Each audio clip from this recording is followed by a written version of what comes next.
Hello. Wow, I have two. This is like, there should be tracks attached to this. First of all, I want to start off, and I was here last year, and I think I only made it through my talk. I think I drank 5 or 6 club mates during my talk, and it's because I'm in front of what I consider to be the smartest, cleverest, most intelligent, most able to fuck shit up audience in the world.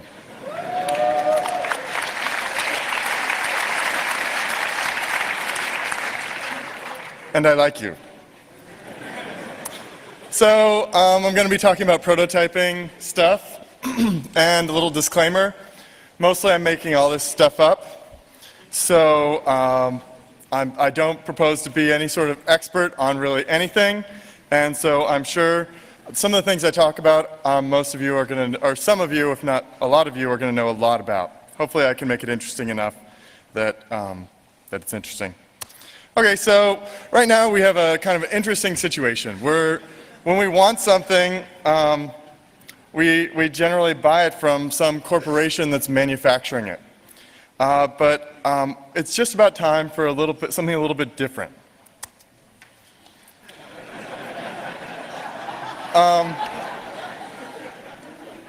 I'm just kind of curious, how many of you in the audience either create code or create objects, and how many of you create something in your life on a regular basis, just out of curiosity? Okay. How many of you create physical objects by yourself? Okay. Awesome. So this is a talk for you. So right now, let's say I want a clock. And the way it works is I go, I want a clock because I should really be on time for something. And so I'm going to do some shopping. For me, I like to shop on the internet. I go, okay, let me get it. I found this cool clock. I'm sure it's made by a Scandinavian. And I go and I try and find the coolest manufactured clock in the world, and I buy it. I actually don't own a clock, so. There's an alternative reality, though, that I'm kind of excited about. This is my friend Justin Day's binary clock. When we first started NYC Resistor, before it really existed, we would go out and drink, and we started talking about how cool it would be to have a binary clock. And Justin sort of held this together in his mind, and 6 months later was like, finally, I'm going to do it. And he pulled together in Arduino a bunch of LEDs and had all sorts of problems trying to figure out how to actually make it work, but finally it worked, and he made this binary clock, and really he's the only one who can read it. This is a little bit of a different experience than getting something from Scandinavia. When I was preparing this talk, I was thinking about like, okay, what was the last thing I made? I made a robot for Robo Exotica. And then what was the last thing I bought from somebody who made it? To make that robot, I actually bought a Twitchy kit from Raphael, who creates an Arduino platform that's optimized for servos. And then I started thinking about, what do I buy secondhand? I'm kind of in a state right now where basically I only buy food and stuff for projects, so I haven't really bought anything secondhand recently, but I've been staying with a friend who's obsessively good at obtaining really cool stuff for free, usually because people throw it out. And a lot of us already do this in some way or another, whether it's through Craigslist or eBay, or maybe you make things and sell them on your own site, or you go to flea markets regularly. This is all kind of like, all this stuff really basically is subverting a corporate, like, consumerist fueled, centralized manufacturing paradigm. Okay, I won't say that again. But the idea is like instead of going from the center out, we're like going across. I know there's cool stuff that I want every single year, but for the most part, I'm pretty confident that there's enough tables and chairs in the world to last me whenever I move into a new apartment that I don't need to go and buy a new table or chair. And it'll probably, if I get it from somebody else and it's lasted 60 years, it'll probably be what I want. It'll probably last a lot longer, I mean. Okay.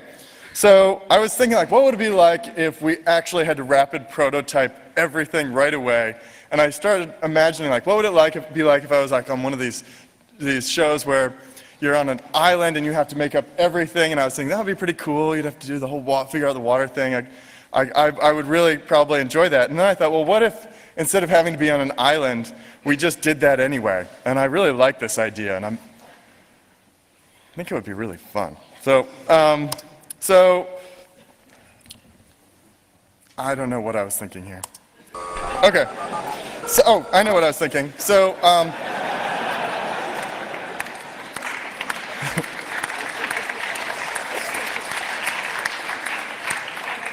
okay. So this idea of rapid prototyping is like, what would it be like if you could just say, you know, I need this right now, and then you would just make it exist. Here's a little video. Hi, my name's Eric Michaud. I'm from Chicago. Sorry about the stuttering of the video. NYC Resistor on the way back from Malaysia. 3 in the morning comes around, I'm really hungry, and people have ramen in the place. But the problem is, no one has any utensils. One of my friends here says, oh, I used a knife. I'm like, that's blasphemy. We have a laser cutter. We have to do something better. So my friend Adam and I over here decided to put together on CAD an actual fork. And basically, we decided that this would actually work just fine for ramen, since we're not really having to cut it or have to deal with any detail. So we threw up a QCAD, brought it over to the laser etcher, and basically, by the end of 5 minutes, I had a really tasty cup of ramen and an actual working fork. How good is that? It's working great. Indeed.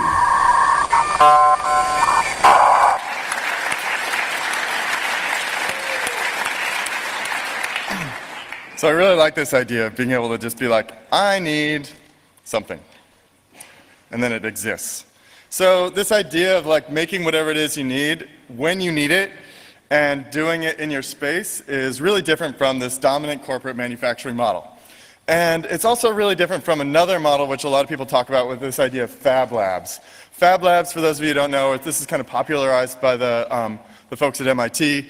And they make these little boxes that have all these all this fancy equipment in it, and then usually they send it to sort of underprivileged areas where they kind of hope that they get utilized, and sometimes they do. And it's a place where people would go to have something prototyped. And I really don't want these machines in boxes that people have to go to. I really want them like in people's living rooms or in people's hackerspaces or places where people go regularly and they're just there so that when you need something they exist. Okay, so the bonus points of making whatever you want whenever you need it is like it's fun and you end up feeling proud about it and you learn how it works, so when it breaks the next time, which it surely will, then you can fix it and you'll discover things about you know, things, and you can customize it and make it whatever color you want or shape. And the other bonus points is you could then sell it, or if you could put it on, you could share it with the internet, and people might make it, maybe, and if so, they might make it better when they do it. And it's interesting. A lot of people, when they think about this without having done it, they think, "Oh, I don't want to let my thing go. Somebody might copy me." But it turns out, if once you've done it and you've seen your idea out there on the internet and you've seen somebody else made it, it's like having, I mean, I'm sure it's not actually like having a baby, but it's really, it's this real sense of pride in seeing your thing out there in the world. So, I like this word digital design. I like this better than Fab Lab. I like this better than a lot of words. And in many ways, rapid prototyping, really, you can rapid prototype anything if you have a big enough hammer, I guess. But what I'm mostly talking about is this idea of digital design. You imagine something in your head, you somehow transport it onto into a digital format, and then you make it. And then it's made for you, or you make it. So there's this whole process of like design to object. And this is where, if you're getting into digital design or rapid prototyping, a lot of people get bogged down here. You've got Inkscape, QCAD, Illustrator, Rhino, Art of Illusion, or CorelDRAW, and if you've used any of these, you know that they're really unpleasant until you know how to use them. And strangely enough, no matter what you use, as soon as you are an expert at it, it's the absolutely best thing and all of the rest suck. You can kind of get around this if you have, if you are smart. And you can have a magic wand, and you can make a design go from your head to a digital file. My friend Jared does this. He loves to play with Flash. He's a Flash obsessionist. And so he takes like algorithms, which he thinks are pretty, and then sees if they're pretty in the real world, and then he makes things like, he takes his laser cutter and throws stone in it and makes designs like this, where he didn't draw any of this. This is all some sort of data of some sort. I don't know what it is.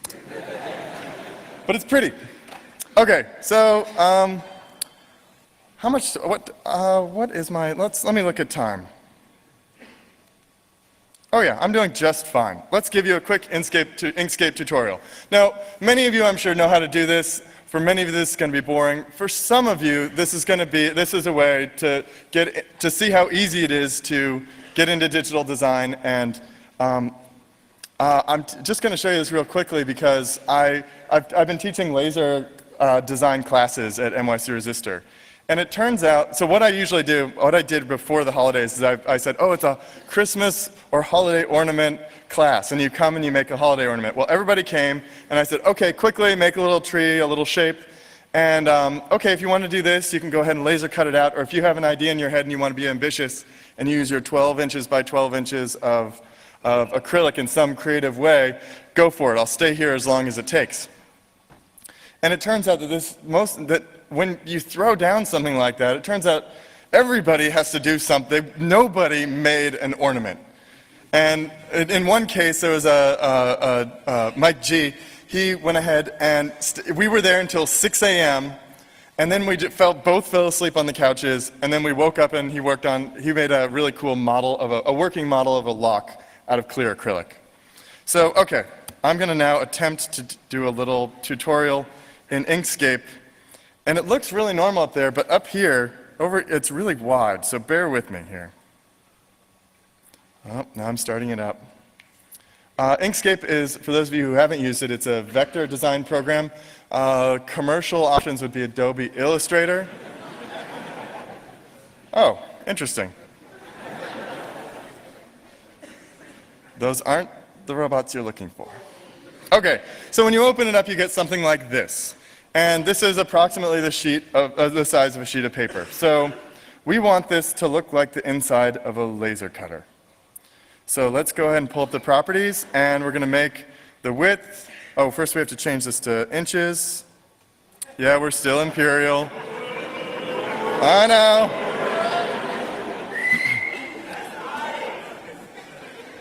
Thank you, whoever worked on this program and gave me that option. I appreciate that. I know. Okay, so I also want to go ahead and make a grid here, and you just do this by clicking New, and, sorry.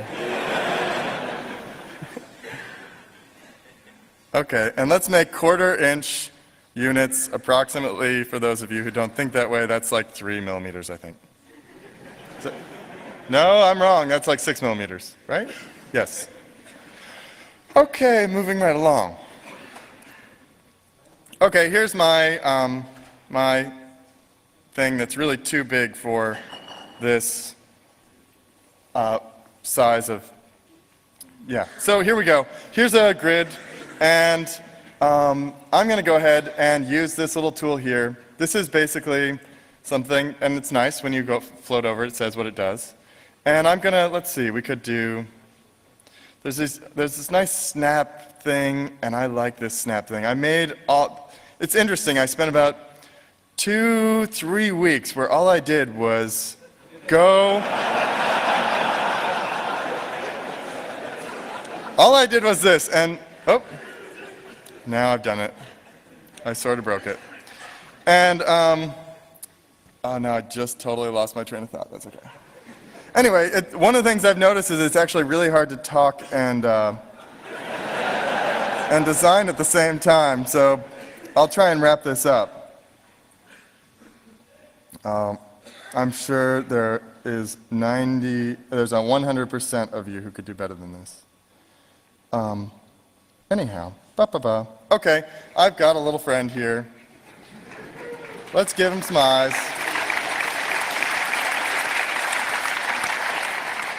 I so don't deserve that, but I appreciate it anyway. Okay, there's a... Let's see if I can fix it. Oh my gosh. So the nice thing is I can highlight these and move this, and you know, you get the idea. So then what can happen? This is such a sad little creature. Okay, so then what I want to do before I export this is before I save it, is I'm going to go ahead and add something that is 1 inch by 1 inch. And I know that this is 1/4 inch, so it's 4. And I'm going to erase this later, but it turns out that right now with our laser cutter, you have to import your files into CorelDRAW. And CorelDRAW sucks. I mean, some people love it because...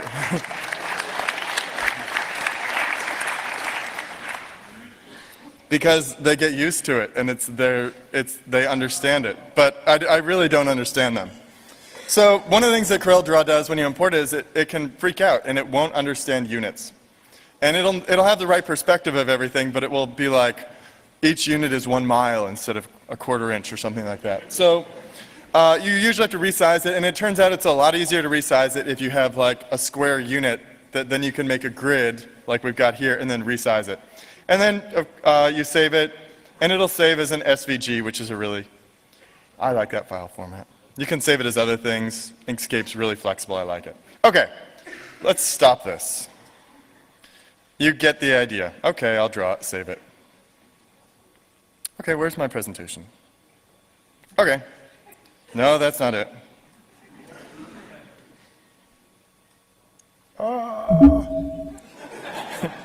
Okay.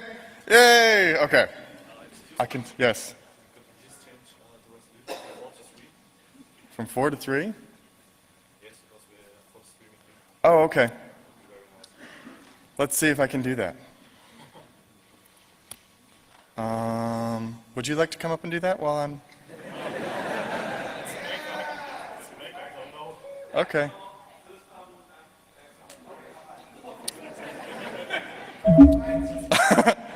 Okay, let's go here. Maybe this is happy. May I? Please.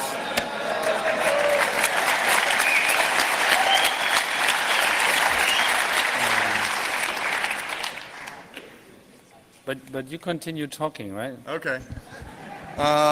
Okay, so then this actually happened before. When we were at Robo Exotica a year ago, and I always mess up the display preferences of some sort.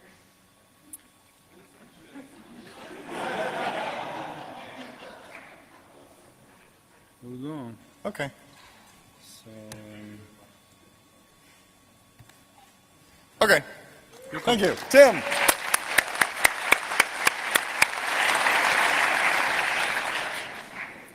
I told you I wasn't an expert. Okay, so let me just make sure I told you everything. I did. Great.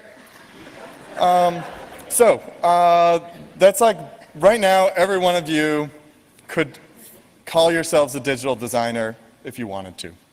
And the nice thing about this is, with what you just saw, you can actually design so many things, and you don't have to have a laser cutter. You could print it out, put it on a piece of cardboard, and do it that way. Okay, but what do you do when you have the file and you want to share it with the internet? Me and my friend Zach, who is going to be giving the RepRap talk tomorrow, decided we were going to make a website in an hour. And it's called Thingiverse, and it's a place where you can share object files. And really, he's the person who's good at making websites, and so it's actually quite nice. And it's a place where if I thought that character was worth anything and I wanted to share it with the world, I would upload it there, and then anybody could download it and make it if they wanted to. I'm not going to do that with that particular one, but I've done that. I have lots of, all my designs go up there, and you can all do whatever you want with them. Okay, look, a monkey.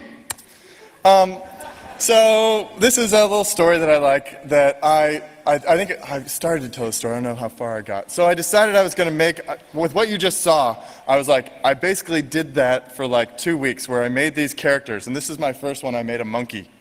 And it was slightly see-through, so you could see its skull inside its head. I really like this. You can see its heart inside its body, too. And I made a little comic that showed people how to make it. And I laser cut about 50 of them, thinking that the whole world would just really want this, and people who collected those little miniatures would buy these up and collect them. I sold 2. Sometimes the world doesn't want what you offer, and that's okay. But the nice thing is I went to sleep, I made it, I published it, and I woke up in the morning, and my friend Martin, who's of laserandlasern.de, he has a laser here in town. He had seen the thing, and even though I hadn't published the design yet, because I just published it before collapsing, he reverse engineered it and then made it better, and then took a much better picture than I had. And this is one of those times where you make something and you share it with the internet and it gets better. I really like this. So let's move on and talk a little bit about rapid prototyping history. So this is a really wonderful old school CNC. It's not CNC, it's an NC mill. And this is actually currently in the Vienna Technical Museum, which is a really fun place. I'm also looking forward to going to the Technical Museum here, which I hear is pretty awesome.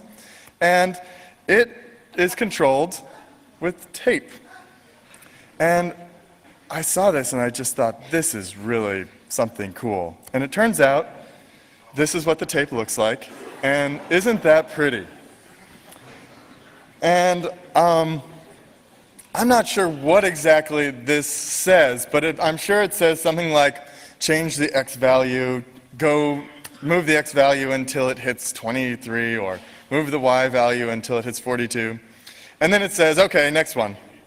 And there's a little, over on the right-hand side of each tape, there's like a marker that says like every 20 dots, and it's very satisfying to look at.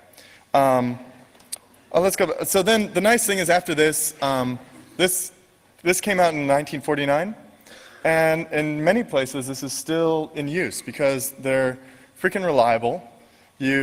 When you've designed something, you design it and it outputs a roll of tape. So if you want to make it again, you just rewind the tape. And then if it breaks, you just use Scotch tape and you put it back together. And so they're kind of like, they're bulletproof. Okay, so this is that kind of thing, and big machines, in many ways, are out of the reach of individuals. So, of course, you have to do it yourself. Hi, I'm Marius. And I'm Philip, and we're from the RepRap research team at MetaLab in Vienna, Austria. Here we can see a RepRap shotbot, which is a robot that prints out shot glasses. This RepRap was developed by Guy Pettis and a team of hackers here at the MetaLab last year for the cocktail robot festival Robototica. It failed and it burned. We replaced most of the electronics and we fixed the new extruder, and now it prints perfectly again. Now it's printing a shot glass to toast its own birth. Here we have a temperature sensor and we have a heating element, and it just heats, and the plastic, it gets squished, gets pressed down here by the screw, and so yeah, it's melted in here and then extruded in thin filament. I love the melting. Yeah.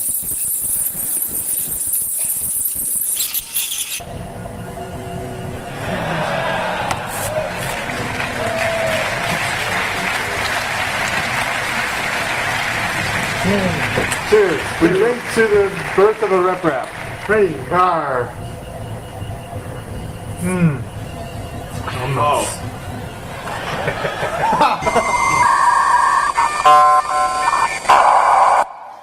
Drinking, a very important part of robotics. So last year I brought a rep strap with me to Vienna and left it, and then, as they mentioned, it completely, smoke is how robots express love. And then they got this they had this CNC machine hanging around that they'd bought, and they took the little Dremel thingamajigger out, and they custom made a little RepRap extruder spot that fit right in there, and this was a little bit more. They've made some really special things. You can check out MetaLab's actually their soup is really good. If you go reprap.soup.io, you can see a bunch of their projects. Okay, I'm gonna make you suffer through this this. is freaking awesome. Hi, I'm Devin Jones from NYC Resistor, and this is my gantry router. This is a computer-controlled Dremel that can carve into wood, foam, acrylic, whatever, to be able to carve out designs as you make them on like draw them in a CAD program, and then you can carve them out to carve out whatever you want. And this is the first successful test that we've had. I've been working on this for a very long time, and to see it actually do something is a fantastic feeling. Okay. So there's kind of a theme going here. If you notice, like, the people who, actually making a robot work is like, I won't compare it to sex, but it's pretty good. This is a guy I know, Bruce Shapiro, out of Minneapolis, and he has a site called The Art of Motion Control, or actually it's called TAOMC, and he loves to work with motion control. So one day he was sitting around and it was almost Easter, and he had a few extra stepper motors, and he likes these kind of the old laptops that have parallel ports. And so he just slapped this together, and then he makes this thing that decorates eggs.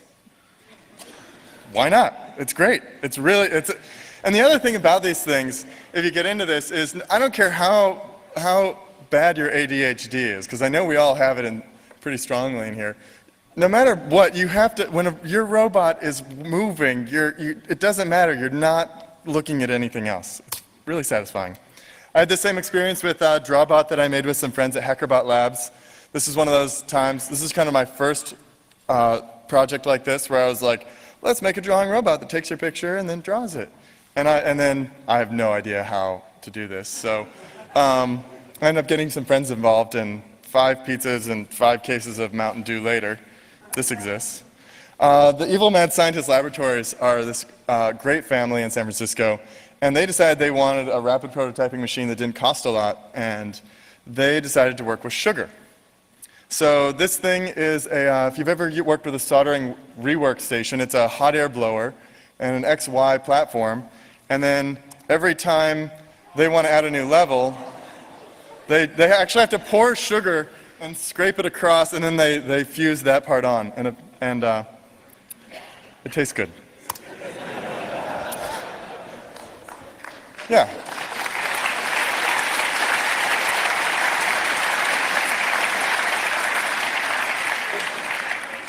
All right, so sometimes, though, you don't want to make the robot. You actually want to make something, and you're not willing to wait around to make something, or you don't have the energy, and you just want, and you have lots of money. So, luckily, the first one is you don't need money. You can use a printer. And I did a project with my friend Allison Kudla, and it was almost Thanksgiving. And we used Blender, really great. Are there Blender people in here? They need a round of applause. That's an awesome program.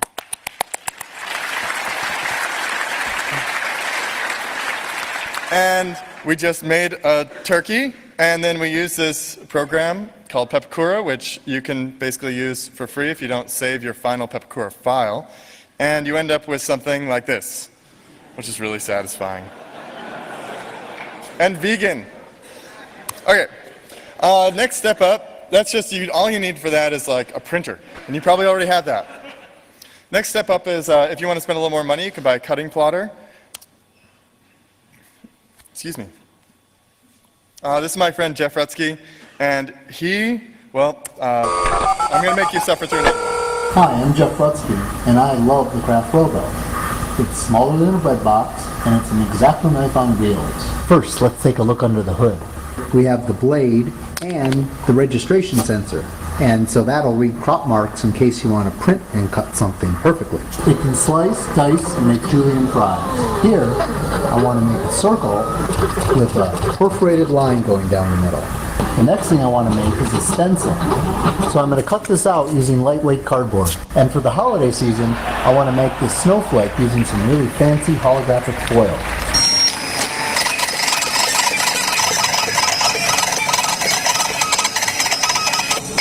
It sparkles.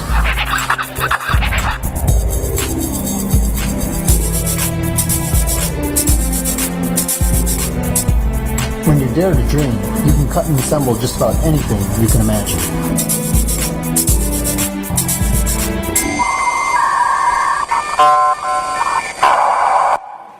Okay. If you Google him, he's totally obsessed with the Craft Robo. He actually is responsible. There's a little card in there at the end saying what kind of machine it was, because they sent me a Craft Robo, which is really cool. Oh.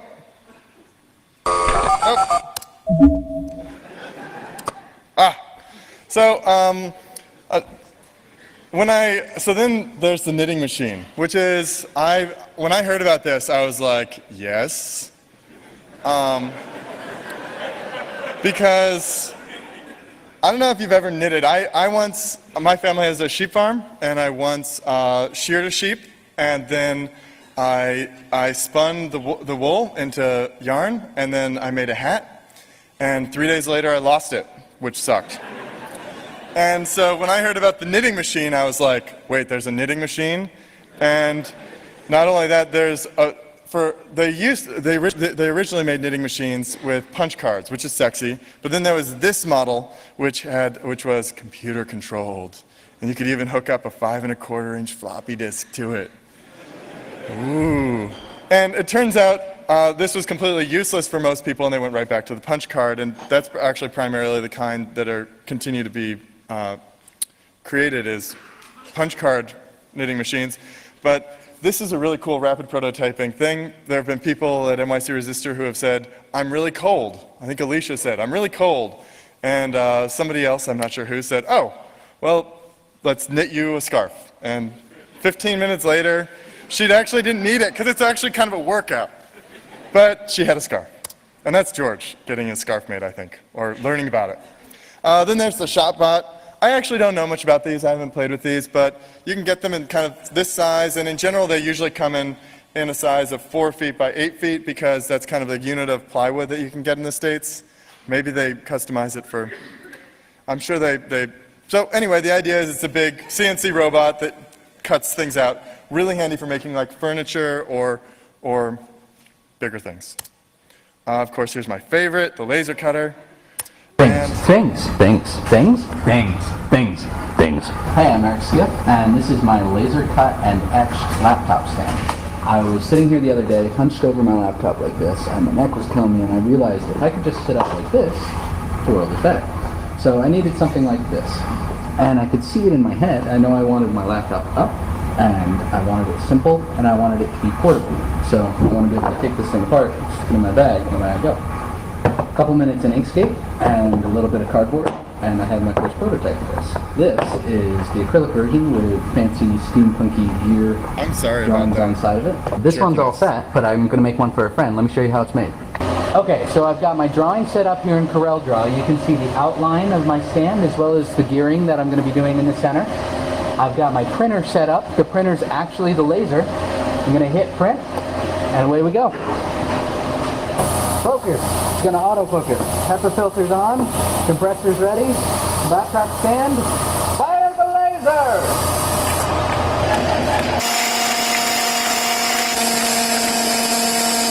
Okay, so it's all done cutting and etching. We're now going to take these pieces, put them together, and we've got a laptop stand. Bridge. One arm. Two arm. No more neck pain, no more straining. Now I can sit up. It's an awesome thing.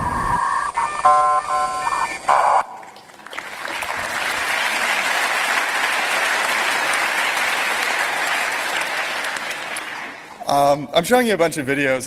I know I'm kind of an a video whore doing it, but I think it's kind of important to actually see the machines actually working, and it's actually much better to go and actually see them working, because it will get you addicted faster, but this is the best I can do.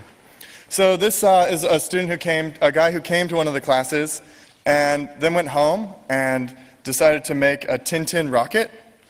And he published it, and then I made one, and I gave him a bunch of feedback because it broke in half. And he remade it, and then he made this really awesome rocket stand.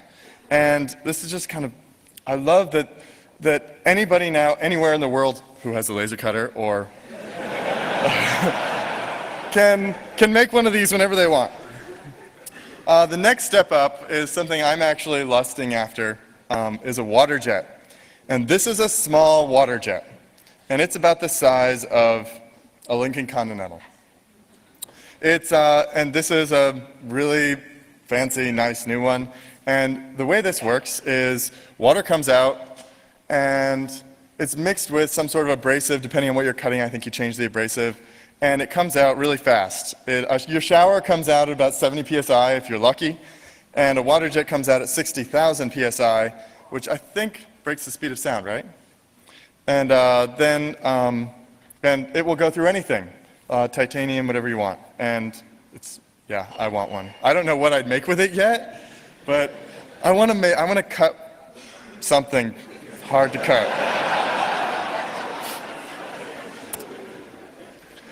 Nervous System uses these. They're a couple out of Boston, and on the left is a set of silicon bracelet, and then on the right is a pendant, and they take, what they do is they like to make algorithms that look like things in the natural world. So this one on the right looks like a dendrite formation. I really don't know what that means, but they run it, and then you can see there's different shapes, different kinds come out every time, and then they take those designs, and they actually, I believe they sneak into MIT and use their water jet and then sell them. Yeah, I think they're pretty. So then we move into 3D printer land, where you can buy. I already talked about the RepRap, and if you want, this is kind of an object of lust, the objet. This is, it really looks, you can't really tell how big it is, but it's probably about this big. I really don't know exactly how big it is. It's probably about this big. And it's pretty. And there's a guy, I looked on the internet, and there's a guy who has one of these, and he carries this little skull around because he likes to just take it out and show it to people, because as soon as people hold it, they immediately want him to make things for them. And it's a 3D printer that has really smooth, you can see it's kind of shiny. Yeah. Bathsheba Grossman, I actually did a video about her, but it was back before I knew anything about compression, and it looks really, I need to compress it. She does this really awesome thing where she goes into her studio and she creates, she uses clay, and she comes up with things that look like math, and she actually insists they're art, but basically the idea is she takes these sculptures and then she makes them, and then she goes into the 3D software and tries to recreates them in the 3D software, and then she takes them someplace, and it's actually on her website where she takes it, so you could do this too. And they do this thing where they have a 3D printer.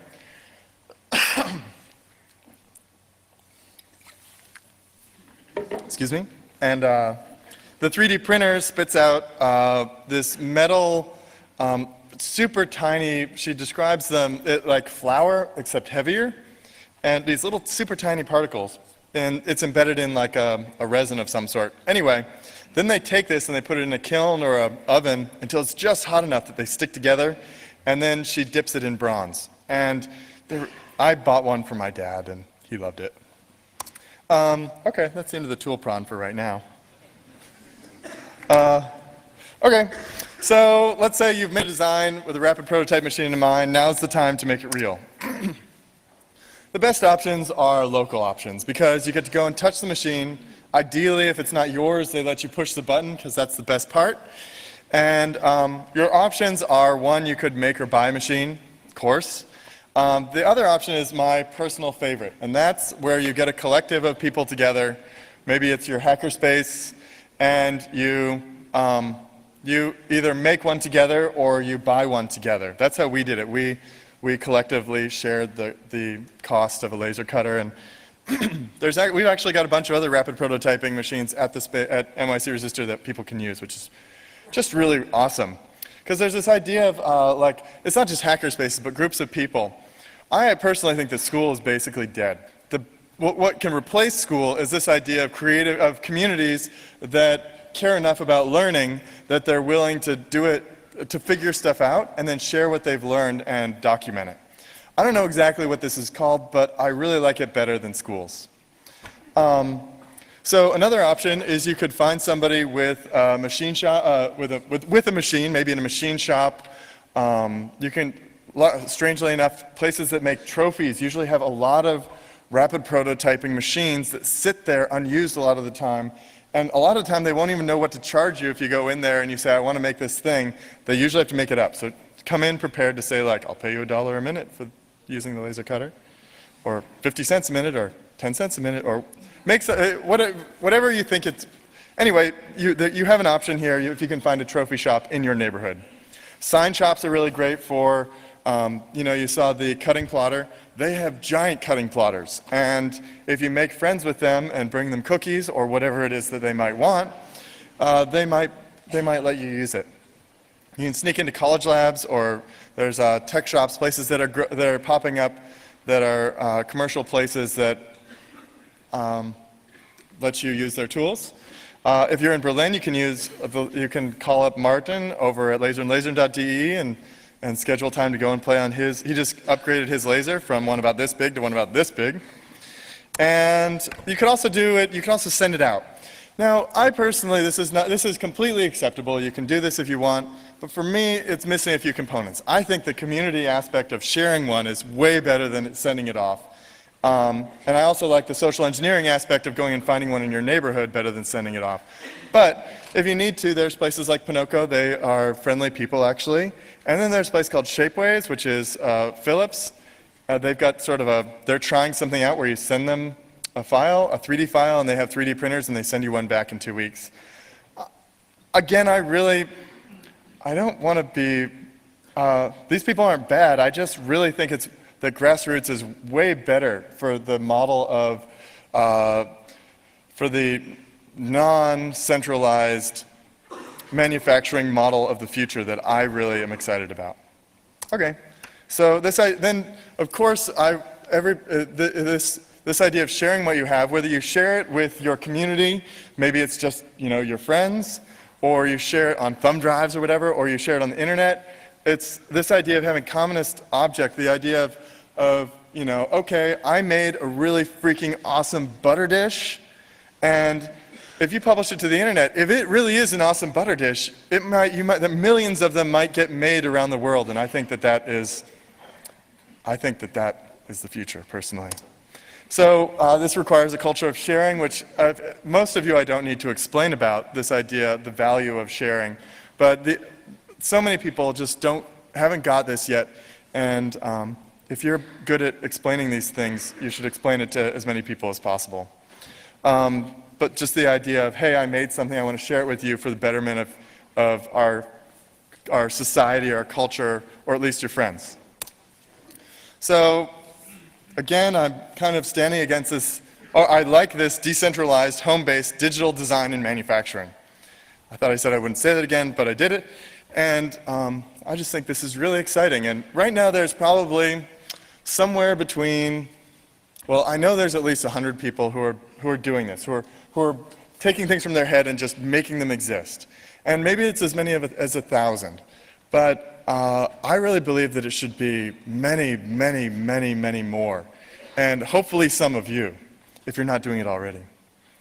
So that's pretty much the end of my talk. I thought it would be fun to actually meet people who are either interested in becoming digital designers, or just enthusiasts, or maybe there are some of you in here who are actually digital designers that I can learn from. And so I thought, let's meet at the Rocket in the freezing cold at 3:15 tomorrow, and we'll go on a walk and find a place to eat, and we'll get lunch. I made up a Google group just because I thought maybe if there's an emerging digital designer universe, I think we should talk to each other, so you're welcome to join that and be a part of that. I'll publish this on my blog at brepettis.com/blog. Probably not for another hour, but I'll publish it later tonight. And then I think that's it. So, thank you.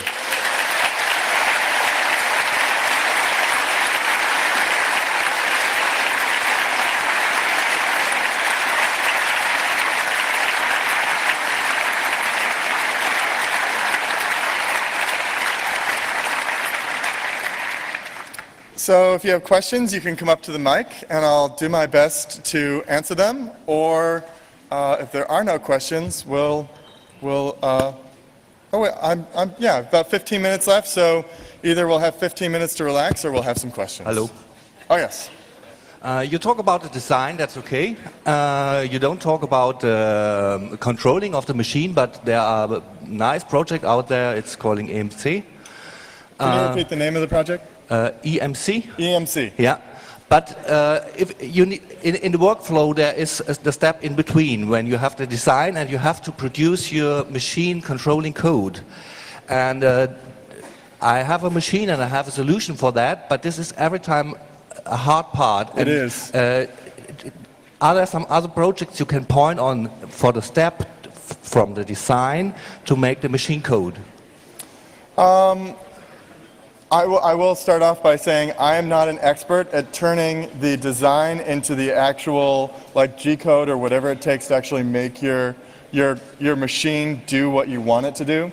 But I know there's I know my friend Zach is working on Replicator G, and it sounds like you had the 3 letters that you said, and it's definitely an issue that's because so much of this is still rooted in like CAD software from the 80s. So you're exactly right. It is an issue if you're making your own stuff. And there needs to be more, I would really love it if there was more standardized ways of making this happen. And I think it's just going to be a battle for the next, until either something emerges that's dominant or more communities pop up and they can agree on things and develop things that are awesome. Thank you. Guys? If we could try to keep discussions down so that people can hear the answer to the question, that'd be appreciated. Just try to keep it quiet. Thank you. Hi, I was here, right here. Hello. Could you perhaps repeat your motivation for all this? I don't get it. What's your motivation? Do you just do it for fun or because you can do it? Why do you do it? Why? It's clear. It seems to be fun. I'd love to do that. But what's your motivation? The question was, why would I want a rapid prototype? Why would I want to do this? Why would I want to build machines? Why would I want to make things make machines that help me rapid prototype things? And I think for each person who does this, there's probably a slightly different answer. For me, I get this. It really started when I was a kid and I fixed bikes. And when I fixed a bike and it hadn't worked and it worked, I got this elation feeling, not so different from like drugs, frankly. And I remembered that, and I actually forgot about it until I was much older, and I made something and had that same feeling where I'd made something. And then for me, I've just kept going. I found that I've been like, okay, I like this, I know it, I'm going to keep going. And I can say it will surprise you how absolutely satisfying and the feelings you get from it if you create, especially for a lot of you who do software. Making software move things is really satisfying. If you haven't made an LED blink or you haven't made a servo move or a stepper motor move, there's something actually, I just want you to do it. And if you get hooked, great. If you don't, fine, move on. But there's for me, there's something really special about it. And then there's the added bonus of being subversive to the dominant consumer centralized manufacturing paradigm that kind of gets me off. Okay, yes. Hi. I somehow, like you do, really like doing things by myself, making things, but I find myself always in a field where you showed, the examples you showed, they're either very, very simple, like those flat shapes you can laser cut and stick together after it, like the laptop stand, Yeah. or super complex, like those knitting machines and whatever. but I find myself always in a field somewhere in the middle. Mechanical objects that are not easy to make in 2D and stick it together. Like, well, this is the point where I'm missing a really, really good example. Currently, I'm into trying to build a coffee roaster. And well, it's stuff where you, if you don't have access to really, really massive machinery, and you're, well, put it that way, and you're not a genius with in making things by your bare hands, you've just lost. At least to me, it seems like that. For those in between objects to make them, I can't find a really satisfying solution how to do that. Yeah, I mean, I think. From what I'm hearing you saying is that you're kind of in an in-between state of things that you like to make and things that are simple and things that are really difficult. And we can talk person to person later, but I think probably one of the things that would be good is getting help. The best projects I've had are the ones that I take on really hard projects that I don't know how to do. And then it's my favorite form of collaboration. It's absolute desperation. And so that's all I can suggest for right now. Hi. Here in the middle. Middle. Hello. Hi. You were talking about how it's a lot of fun to create something, especially if you create it with other people together. And I think everybody who has ever done something can understand that, it has had that feeling. But do you really think that this is a model that can, replace the economy that we have nowadays? Like we have the big vendors who create 1 million of item X and sell it to you. Do you really think that what you just proposed is able to replace that model, or can you just produce there are people who produce pieces of art or pretty things or those nifty little gimmicks that you can use like a laptop stand, but who would produce bags to carry your trash around? I mean, that's not interesting in a way that building your own laptop stand is interesting. So do you think that your model is really out to replace the old model that we knew? Okay, so the question was, is this model of decentralized cottage industry style manufacturing actually, is it appropriate? And I think I can't definitively say that now is the time to do that. Now that this model will be successful, but I will say that, like, if there ever was a time, I mean, with the way the economy is going and the way so much of it is sort of topping over, if there is a time to try it out, it's clearly now or soon. And it wouldn't be a bad idea to put your hand in it now, even just as a hand in it. So later on, if you when I was I took shop when I was in middle school. And my teacher basically said, listen, I know a lot of you are going to just be in this classroom and then you're going to move on. But for some of you, you're going to lose your job, and I want to make sure that you can make little toy trucks so that when you lose your job, you can make little toy trucks and sell them. And I haven't made little toy trucks, but I have to say I really appreciate his, where he's coming from. So even if you don't make this your life, I would suggest thinking about it and thinking what kind of value you can add, and maybe next time you buy something, think about, well, maybe I can make that. And even if you don't make it because you realize it would take too much time or it'd be too much of a pain in the ass, or you don't have the infrastructure to make it, that at least considering it as, I think, kind of putting it in to the possibility of your skill set. Yes, next. Could you do a daydream for me? Could you tell me what machine you're going to buy in 10 years? Ooh. I have a few. This is a stupid machine, but I would really like to make a machine that goes on top of a roof and uses this, it's totally toxic. This is really a bad idea. But have you ever used this stuff that's like insulation foam that you put like in your walls or something like this?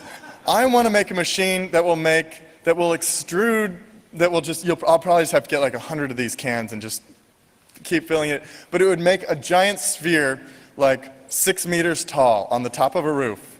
And then when it's done, I want to push it off the roof and have it explode in the bottom, and then I wanted to make another one.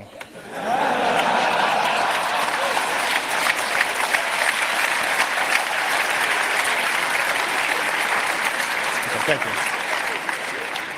We have 5 minutes left, so I think there's time for one more question. Yes, Rose.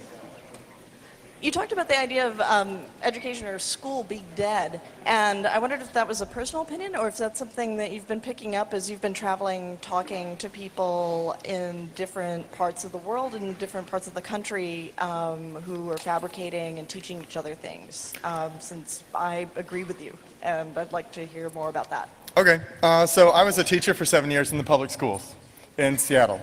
And I like to when I taught, I liked to teach in the schools that were the worst ones to teach in, because that kind of gave me a thrill.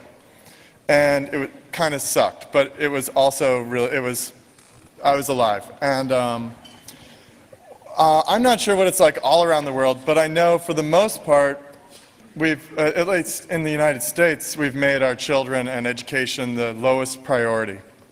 And I think it's not going to change until it has to.